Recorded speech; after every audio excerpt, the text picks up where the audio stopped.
Most people who feel stuck are not actually stuck. They're loyal. Loyal to a version of themselves they built a long time ago. Under pressure, under criticism, in environments that required them to be smaller, quieter, more manageable. And over time, that survival strategy hardened into an identity. The armor became the self. And now, years later, they're carrying it into every new chapter of their life, wondering why nothing quite fits the way they imagined it would. This video is about the psychology of that loyalty, where it comes from, why we protect it so fiercely, and what it actually takes to replace it with something true. Because reinventing yourself is not about becoming someone else. It's about finally becoming who you already are, underneath everything you were taught to be. To understand why change feels so threatening, we have to understand how the original identity was built. Research in developmental psychology is clear on this. The neural pathways that shape our self-concept are largely formed during adolescence, and then reinforced, deepened, and mistaken for permanent truth for the rest of our lives. This means that the story most of us are operating from, the one that says I'm not confident, or some things never work out for me, or this is just how I am, was authored by a teenager navigating the world she did not have the tools to fully understand. What someone called you in the 6th grade, what a parent repeated so often that it became background noise to you, what a relationship taught you about how much space you're allowed to take up. None of that is your truth. All of it became your habit. And what's more significant than where it came from is what we do with it once we have it. We protect it. We organize our entire lives around not contradicting it. We break commitments, turn down opportunities, and stay in situations we've outgrown, all in service of maintaining a story that was never fully ours. Because the identity, however limiting it is familiar. And the brain will always choose familiar over unknown, even when familiar is costing us everything. There's an image I want you to hold for the rest of this video. A cocoon. When a caterpillar is in the process of becoming a butterfly, the cocoon is not a prison. It is a technology, a precisely calibrated environment for a specific season of transformation. It is exactly what the creature needs at exactly that moment. But the cocoon is only designed to be temporary. And here's the part that most people don't know. When the butterfly is ready to emerge, the process is never peaceful. The butterfly has to push against the walls of the very structure that once kept it safe. That struggle and that resistance is not incidental to the transformation. It is the mechanism of it. The effort of pushing through is what develops the wing strength that the butterfly needs to survive once it's free. If you interrupt the process, if you cut open the cocoon to spare the butterfly the difficulty, it will emerge unable to fly. The discomfort is not a sign that something has gone wrong. The discomfort is the work. Now apply that to yourself. That small life, those safe choices, that I'm just not that kind of person, the version of yourself that you've been living inside, maybe for years, that was once genuinely protective, probably because it was, once before. But you've been feeling something for a while now. A restlessness, a stagnation you can't quite name, the sense that you've outgrown something, not out there but in yourself, that you just haven't let out yet. That feeling is not anxiety. That's the butterfly. And the psychological research on identity change is consistent to one point. The discomfort of growth is not a reason to stop. It's a signal that the transformation is working.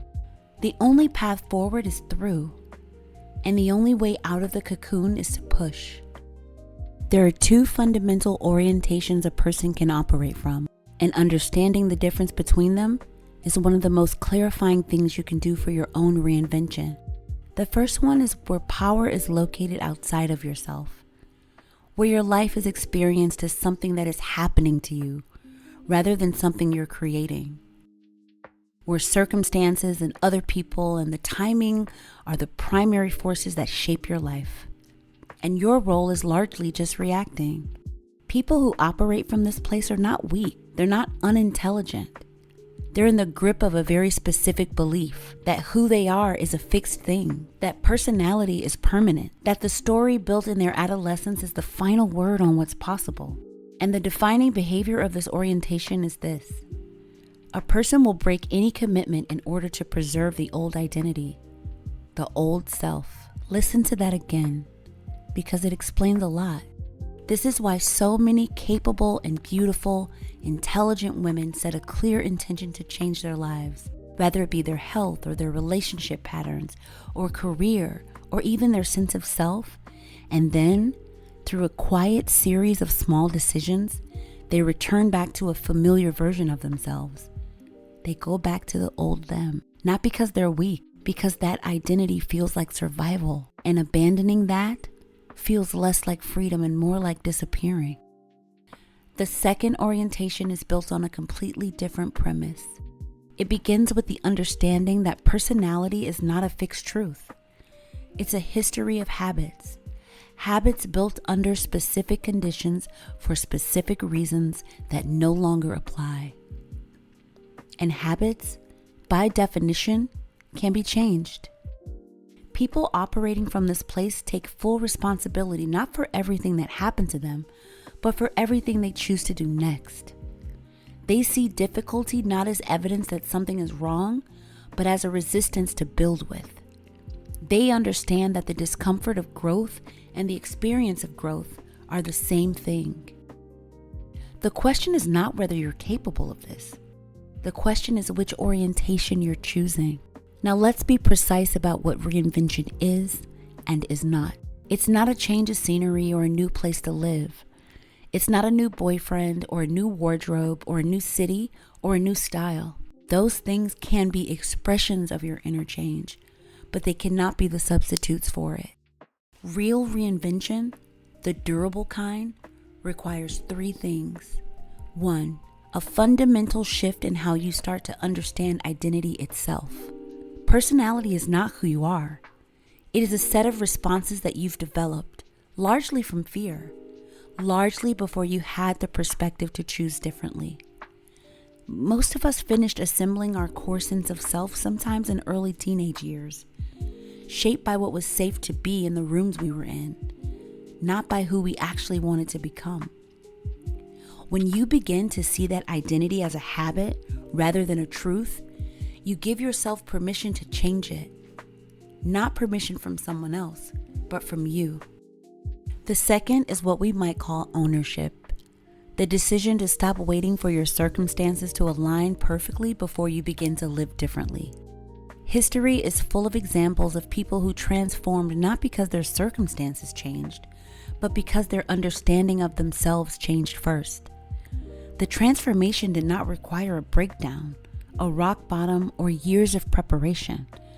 It required one thing: a new understanding, followed by consistent effort in the direction of who they wanted to become. Effort, as one philosopher put it, is good fortune. The willingness to do the uncomfortable thing in itself is the beginning of a new identity. The third is the willingness to stay in the uncomfortable middle. This is the stage most people misread as failure, the place between who you were and who you're becoming, where nothing feels real yet, nothing's really settled. This is where the old identity no longer fits, but the new one doesn't feel quite real yet. This is where the voice in your head gets the loudest, and the temptation to return to your old self is the strongest. This stage is not evidence that reinvention is not working.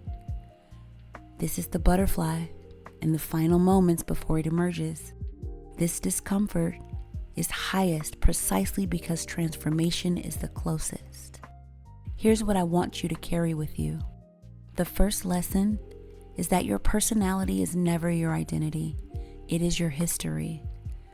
It was put together under specific conditions for certain reasons by a younger version of you who was doing the best she could with what she had.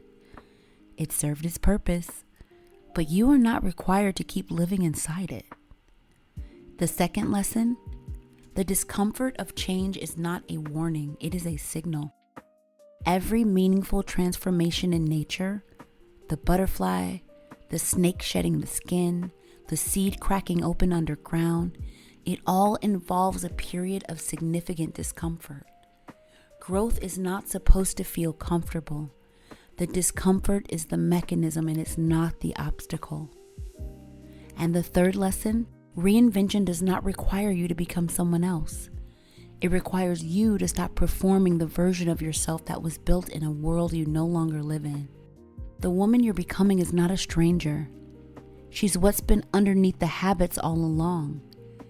And she's been waiting patiently, persistently for you to stop protecting the cocoon and start letting her out. You are not stuck. You're just loyal to the wrong version of yourself. And loyalty, unlike identity, is always a choice. If this message landed for you, I want you to share it with a woman in your life who's been sitting in a season that no longer fits her. Drop in the comments and let me know, what's the identity you've been most loyal to that it's time to let go of? Remember to like and subscribe. I'll see you in the next one.